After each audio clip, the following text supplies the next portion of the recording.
Tere, mina olen Triin Parts ja olen karjäärinõustaja Töötukassas Tallinn-Harjumaa karjäärikeskuses. Kas sul on tulemas kandideerimisvestlus kooli, malevasse või hoopiski tööle? Sellisel juhul oled sa õiges kohas, sest sellest me täna rääkima hakkamegi. Annan sulle mõned näpunäiteid, kuidas vestluseks valmistuda ja annan ka mõned küsimused ja võib-olla teemad, millele võiksid mõelda enne vestlusele minekut. Oluline on, et sa valmistuksid vestluseks ette, sest siis sul on päris vestlusel palju kindlam minna. Ja mis vestlusel kõige enam teada tahetakse, on see, et kes sina oled, mis sulle meeldib ja kuidas sa sobiksid sellele töökohale. Nüüd annan sulle mõned näpunäited ja teemad, millele keskenduda vestlusel valmistumisel. Esiteks, ole teadlik, kuhu sa kandideerid. On see siis töökoht, malev või kool. See tähendab seda, et uuri kooli või maleva kohta või töökoha kohta täpsemalt infot. Vaata näiteks, millega ettevõte tegeleb, mis erialale sa täpsemalt kandideerida soovid ja mis asi see malev üldse on, et mida sa selle kohta oskaksid vestlusel rääkida. Oluline on näidata vestlusel, et oled eeltööd teinud ja oled teadlik, kuhu sa lähed. Järgmiseks, harjuta läbi enesetundmist puudutavad küsimused ja teemad.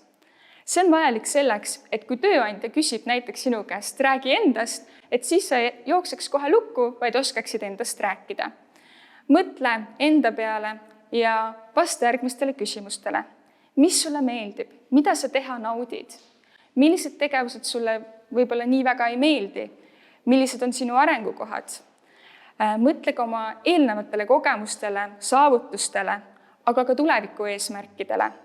Need on olulised selleks, et saada aru täpsemalt, mis on sinu mõtted soovitud töökoha või erialaga ja tööandjal on sinust palju selgem pilt.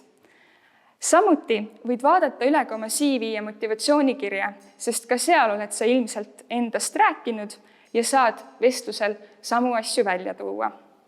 Lisaks enesetundmise küsimustele võidakse küsida ka natuke keerulisemaid küsimusi, milleks sa võib-olla ei olegi valmistunud. Sa võid juba ka nii-öelda kodus mõelda, et millised teemad ja küsimused võivad sinu jaoks keeruliseks osutuda. Aga näiteks kooli kandideerimise vestlusel võib olla selline silmaringi küsimus üsna keeruline. Näiteks küsitakse, et kui sa oleksid haridusminister, siis mida sa muudaksid? Esmapilgult võib see küsimus kohe ära ehmatada, aga proovi jääda rahulikuks, mõtle, mis esimesena pähe tuleb ja ütle see vastus. See ongi selline küsimus, mis lihtsalt paneb sind natuke proovile ja võib-olla koolikomisjon tahab lihtsalt näha, et kuhu suunas sinu mõtted liiguvad. Sellel ei ole õigeid ega valesid vastuseid. Lõpetuseks on oluline ka mõelda esmamuljele. Ehk vaata varakult välja, millal vestlus toimub ja kus vestlus toimub. Planeeri oma minek nii, et sa ei jää hiljaks ja jõuaksid õigeaegselt. Vali ka välja sobiv riietus ning vestlusel ole sõbralik, naeratav ja enesekindel.